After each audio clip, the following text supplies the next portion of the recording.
Hi, I'm Nidhi Jacob and I'm here to show you this month's Flintobox for 2 to 3 year olds. This month's box is called Garden Explorer. The first activity is called Garden Fun, and in this activity you have a board showing the different elements in a garden including flowers, leaves, frogs, insects, rabbits. Now you have tiles which can be matched to the profiles that is given on the board. The front side is the colorful side which shows the animals and the bugs as it is, where the child can match it according to the shape and the object that is visible. The other side of the board has white outlines, and the child has to look at the shape and compare the shape with the one that is there in their hands to match it.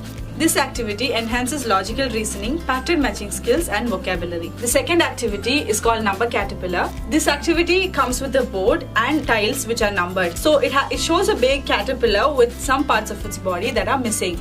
The child has to match each number according to the size to the caterpillar. This activity is about developing numeracy, comparison and fine motor skills. The third activity is called Counting Leaves. The child has a set of leaves that needs to be matched with the board.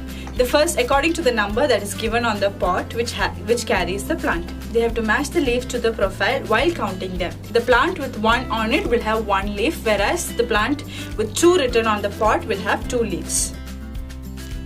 This activity helps enhance coordination while developing the fine motor skills. The fourth activity is called Apple Tree, and it's a messy activity. A messy mat and an apron is given along with the box. A canvas with an apple tree is given where the leaves and the apples are missing. A set of 3 colors is given along with stamps which has a leaf, an apple and a flower. The child can use the colors to stamp an apple, a leaf and a flower onto the apple tree. This activity offers a sensory experience while developing their creativity and imagination. The fifth activity is called Harvest Time, where there is a soil bed and different plants that are ready for harvest. It is more like a memory game where you can put the plants ready for harvest inside the soil and then take them out according to what goes in. So the parent can show the child what is going inside and then ask the child to find it in the soil bed. This is also a sorting activity which increases memory and coordination. The box also comes with a book which is called Emo's Garden, where Emo goes into the garden to look at all the things that are there in the garden. This box is packed with great activities, so go get yours.